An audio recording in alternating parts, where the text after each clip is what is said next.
పాకిస్తాన్ ఉండినా ఒక ఏకాభిప్రాయం వచ్చింది ఏంటంటే ఇలా ఉగ్రవాదీలు మాత్రం వదలకూడదు అంతవరకే. పాకిస్తాన్ కండెమ్ చేయలేదు, పాకిస్తాన్ ప్రశ్నించారు. ఇవన్నీ ఇలా అంత పద్ధతి ప్రకారంగా మనం వెళ్ళాం స్టెప్ బై స్టెప్. ఇలాంటి సంబంధాల్లో మెజర్డ్ రెస్పాన్స్ అంటారు, లేకపోతే ప్రపోర్షనట్ రెస్పాన్స్ అంటారు. ఒక వ్యక్తిని ఒక చిన్న చెంపగా దెబ్బ కొట్టి వెళ్ళిపోతే వాడిని చంపేయమనలేదు, వాడు తిరిగి ఏదో కొడతారు, పోలీసులకు సరి చేస్తారు. సో అలాంటి రెస్పాన్స్ ఇచ్చే పాకిస్తాన్ ఏం చేస్తుందో చూడాలి. పాకిస్తాన్ చైనా మనిషి, చైనా ఏం చెప్తే చేస్తారు. చైనా లేకపోతే సైన్యం లేదు, ఏం లేదు, అసలు భారతదేశంతో సంబంధం లేదు, ఈక్వల్ కాదు, ఏమీ కాదు పాకిస్తాన్. చైనాయే అందరూ చేస్తుంది కాబట్టి చైనా ఏం చెప్తాది పాకిస్తాన్తో. ఇలాంటి సమయం చైనా మీద ఎంతో ప్రపంచ ప్రెషర్ ఉన్నది కాబట్టి తగ్గి ఆగు పెంచుంది అంటారా అంటే నేను అదే చేస్తారు అనుకుంటున్నాను. పాకిస్తాన్ కానీ పుల్లారావు గారు, పాకిస్తాన్ ప్రధాని మాటలు భారత్ చర్యలకు పాకిస్తాన్ ఖచ్చితంగా బదులు తీర్చుకుంటుంది, మోసపూరిత శత్రువు భారత్ చేసిన దాడులు యుద్ధ చర్యలుగా చూస్తూ ఉన్నాము, ప్రత్యర్థి దుష్ట ప్రణాళికలు నెరవేరనీయము, వారి తాత్కాలిక ఆనందాన్ని శాశ్వత దుఃఖంతో భర్తీ చేస్తాం. How do you look at this comments? అదే అదోపోతే అతను తీసేస్తారు, ఆ మాటలు వదిలేద్దాం. వాళ్ళు చేసే పనికి తిరిగి జవాబు వస్తుంది. వాళ్ళకి కోపం వచ్చినా కోపం రాకపోయినా మనకు లెక్కలేదు. ఒక విషయం మర్చిపోకూడదు రిషి గారు, ప్రజలు చాలా మంది మర్చిపోతున్నారు. 1947 ఆగస్టు 15 మధ్యరాత్రి నుంచి వాళ్ళతో విరోధం కాశ్మీర్ తో స్టార్ట్ అయింది. ఇవాళ 80 సంవత్సరాలు 75 సంవత్సరాలు తగ్గని విరోధం అవుతుంది, తగ్గట్లేదు. 100 సంవత్సరాలు యుద్ధం అయిపోతుందా, ఇంకా ఎక్కువ అవుతుంది. ఒక 500-600 సంవత్సరాల క్రితం యూరోప్ లో జరిగింది 125 సంవత్సరాల యుద్ధం, 125 సంవత్సరాల యుద్ధం ఇంగ్లాండ్ ఫ్రాన్స్ మధ్యన. అలా జరుగుతుంది. ఇది ఇవాళతో అయిపోయిందని మీరు నేను అనుకుంటే కొంచెం కరెక్ట్ కాదు. అంటే మీకు తెలియదని చెప్పలేదు ఎవరికి, కొద్దిగా పైన ఇది ఫ్యాక్ట్. అది ఇవాళతో అయిపోయింది అది కాదు, ఇది ఇంకా కంటిన్యూ అవుతుంది. భారతదేశం ప్రిపేర్ ఉన్నారా అంటే నేను చాలా మంది విమర్శిస్తున్నారు అక్కడక్కడ. ఏంటంటే నేను ఫుల్గా ప్రిపేర్ లేదని నేను చెప్తున్నాను. మీరు అడగవచ్చు ఎందుకు లేదండి, మీరు ఇలా కొట్టాయంటే నేను 2 విషయాలు మీ ముందర తీసుకొస్తాను, 3 విషయాలు. ఇప్పుడే ఫిబ్రవరి 23 మీరు పాకిస్తాన్తో అప్పుడు లాస్ట్ క్రికెట్ మ్యాచ్ ఆడతారా? వాళ్ళు 55 రోజుల్లో ఇది చేస్తారా? మరి అది అంత స్నేహం ఉన్నదా మీకు పాకిస్తాన్తో క్రికెట్ వెళ్ళి ఆడటానికి? ఒక క్రికెట్ మ్యాచెస్ పోతే పోయిందే ఉంది. ఇజ్రాయెల్, అరబ్ దేశాలు ఎప్పుడూ ఆడలేదు.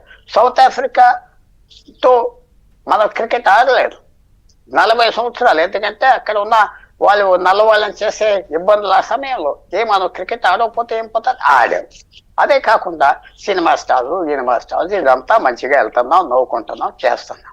ఇవన్నీ సిగ్నల్స్ కదా. ఈ సిగ్నల్స్ కాదా?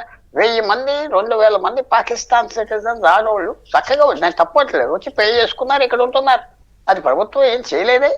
మన బయటపడే వరకు ప్రభుత్వం ఏం జాగ్రత్తలు తీసుకున్నది? ఆధార్ కార్డు తీసుకుని మీరు బర్మా బోర్డర్లో ఎక్కేస్తే బస్సు 2 వారాల్లో వచ్చేసి హైదరాబాద్ లో కూర్చోవచ్చు. ఏం చేస్తున్నారు మీరు? మీరు జాగ్రత్త అంటే ఇదేనా?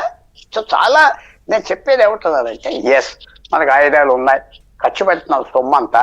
లేకపోతే పాకిస్తాన్ లేకపోతే ఈసారి భారతదేశం నెంబర్ 2, నెంబర్ 3 దేశం అయిపోతుంది. అంటే మీరు అనేది ఇప్పుడు ఏదైతే స్థావరాల మీద జరిగిన దాడులు అటాక్ అనే ముందే జరిగి ఉండాలనా? అటాక్ అంటే ముందు కాదు, మనం జాగ్రత్తగా ఉండవలసి.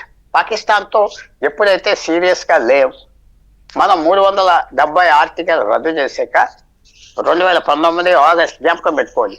2020 ఏప్రిల్లో చైనా మన మీదకి ఎందుకు వచ్చింది? పాకిస్తాన్ ఒత్తిడి మీద. కాశ్మీర్ అంతా దుబ్బేశారు, మీతో స్నేహం ఏంటి, మాకు వెళ్ళి అటాక్ చేయండి అంటే వాళ్ళు వచ్చారు.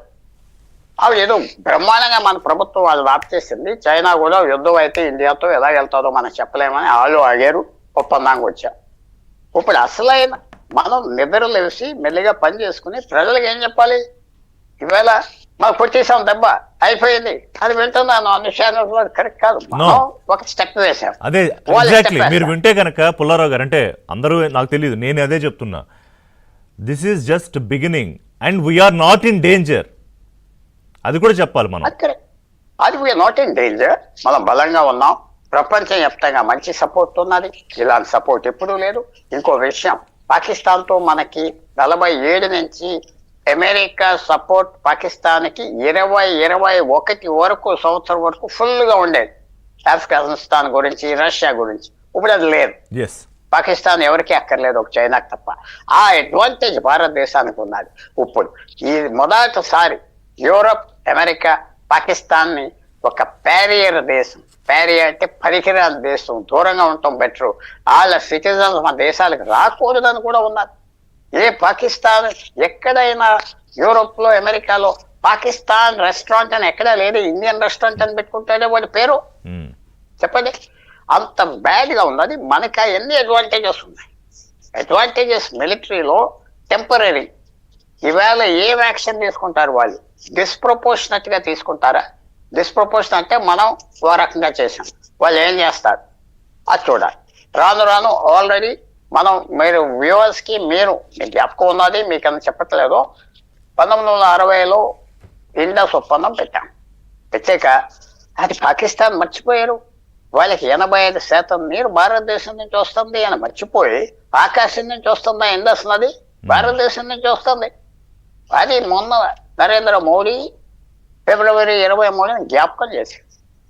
2016లో మీరు ఇలాంటి అటాక్ జరిగింది కాశ్మీర్లో. నరేంద్ర మోడీ ప్రధానమంత్రిగా ఉండి ఒక పెద్ద మాట అన్నాడు, అది ఎవరు అర్థం చేసుకోలేదు. రక్తమును నీరు ఒకే టైం ప్రవహించలేవు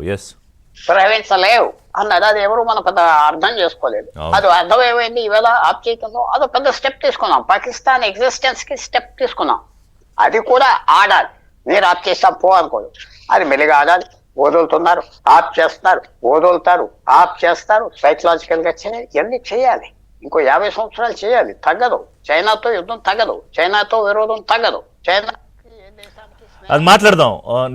నెక్స్ట్ స్టెప్స్ ఎలా ఉంటాయని మాట్లాడదాం. మనతో పాటు లెఫ్టినెంట్ జనరల్ రిటైర్డ్ ఆర్మీ అధికారి